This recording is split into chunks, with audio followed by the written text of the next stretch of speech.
I love these shows because it's me. It takes me back to, man, the days, Agee, when we grew up playing in the playground. Man, this brings back all of the street ball awareness. I mean, this is like, man, just this is it. So this is the episode that you want to listen to, that you want to see. If you just want to know, this is what real basketball is about in terms of just from a straight from the grind up level. So today on the Hoop Dreams podcast, man, we got a Boston native. He's a former East college Coast. basketball player. 2 times, not 1 time, 2-time author and an entrepreneur. That means he's a boss. If y'all didn't know what that means, he is a boss. He's the founder of Creative Media and started the Cage Hoops, which is, listen, if y'all ain't on it, y'all better get on it now. It's the Cage. We like to welcome to the show the one and only Mr. Kyree. Yeah, I say Kyree LaPlanche to the show. Yes, I'm sir. Will Gates, and that's my dog. Arthur Agee in the building. Kyree, thanks for coming on the show, brother. Of course, man. Y'all the GOATs, man. Y'all are the GOATs. Y'all are the GOATs, man. For real.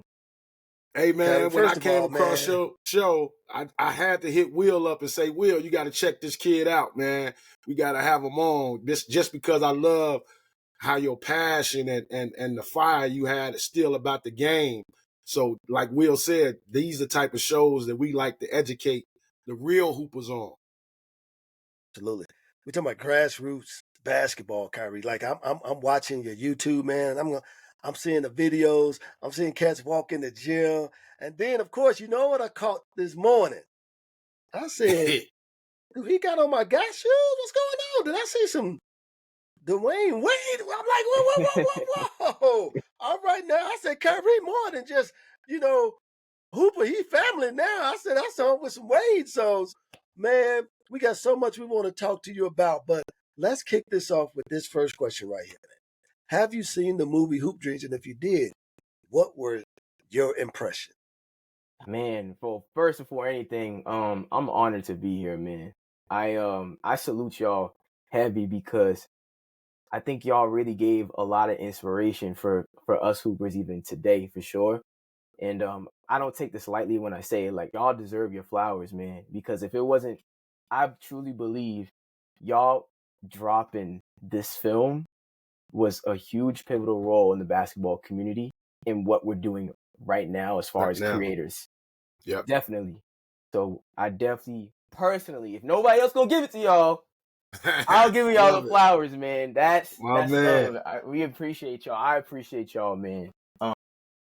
But yeah, I definitely seen it. I started watching it when I was 17, and it's crazy because my pops, he's a big fan of y'all's too. He watched y'all's documentary. Y'all's documentary came out in '94, and my pops was 14. So he was watching y'all. And I remember one day I was coming from school, and it's crazy. I just got done working out during that time. I just came from practice, and I'm sitting in my room, I'm laying down, and my dad's just like, he comes in my room. He said, "Yo, I want you to watch this documentary." I said, "What documentary?" Because he knows I like documentaries anyway.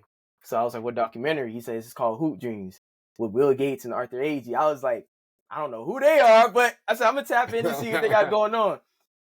And then he was like, "Dude, I've been watching them since I was a kid, and this documentary inspired me when I was younger, especially chasing hoop and really going after this thing." So I said, "I really think you should check it out."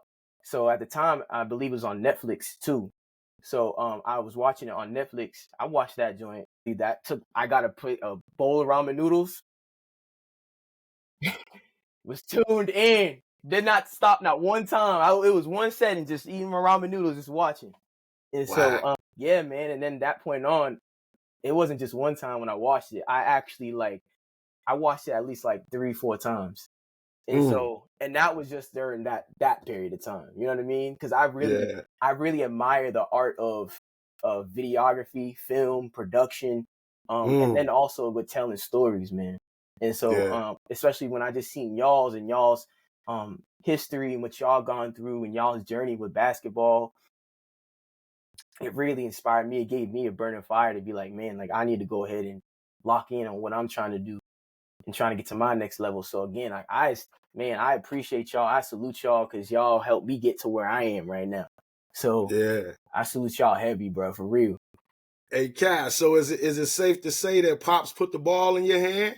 Absolutely. Since I was literally born, man, he tells me this all the time. So, like, since I was born, he kept a ball in my crib. And then ever since that moment, like, I just pretty much was gravitating towards the rock. And then I was just playing ball every day. That's how, that was the story, man. Like, I gravitated towards ball and I loved it. Tell us about your journey, man. Tell us about, man, where you grew up, high school you went to. Give us. I mean, I know this is the Hoop Dreams podcast, but this is really Kyree's podcast right now. Give us your story, man. Give us your history. Yeah, man. So I'm from Brockton, Mass. I grew up in a predominantly white neighborhood, to be honest with y'all. I grew up in Canton, Massachusetts, and I was raised pretty much over there and went to school and stuff over there. I dealt with a lot of it was predominantly white. And so dealing with a lot of that, it kind of made me feel different as far as, and it wasn't even from a positive standpoint. It was more so from a negative standpoint. It was just more so just like, people looking at you kind of funny and, kids kind of just asking you what kind of shoes or what kind of outfit you wearing. What is that? Those type of things. And then even just playing ball, like the school that I was at during the time, like throughout my elementary and middle school, man, everybody was playing hockey, football, all that. And it was a small percentage of us, black dudes, in there. So I was, in gym class, I would be playing ball. Whenever there was options, I was playing ball. Forget everything else. There was people on the other side playing hockey, playing dodgeball. I'm just like, man, I want to hoop, bro. Like, bump all that. And so I grew up.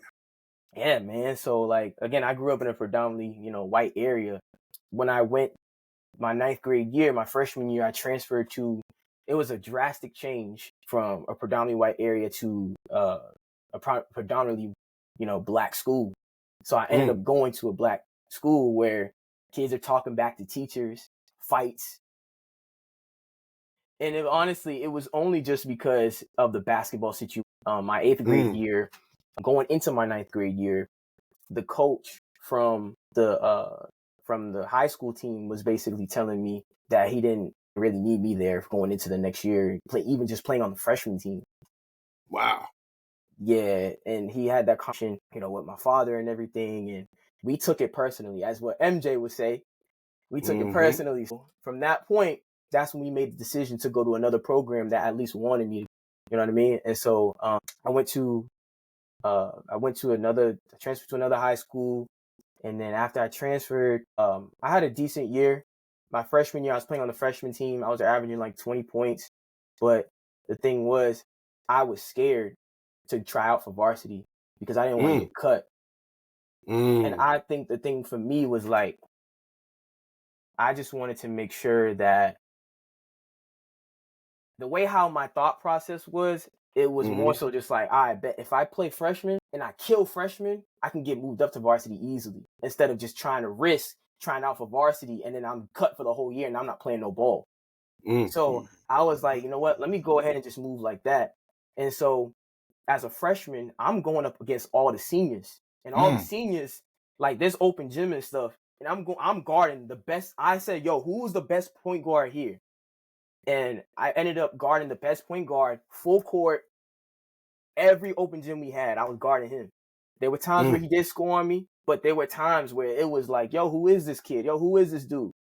And so, so then from that point, man, I like I said, I was killing killing freshmen, and then I got moved. Like there was this particular game where I went off, and I think I had like 28, and then I hit the game winning free throw, and then I got the varsity coach pulled me to the side. He's talking to me about getting me on his team and stuff. So then next thing you know, my grades were trash. Wow. I didn't take my grades were terrible, man. I didn't take school seriously as much as I should have during that time.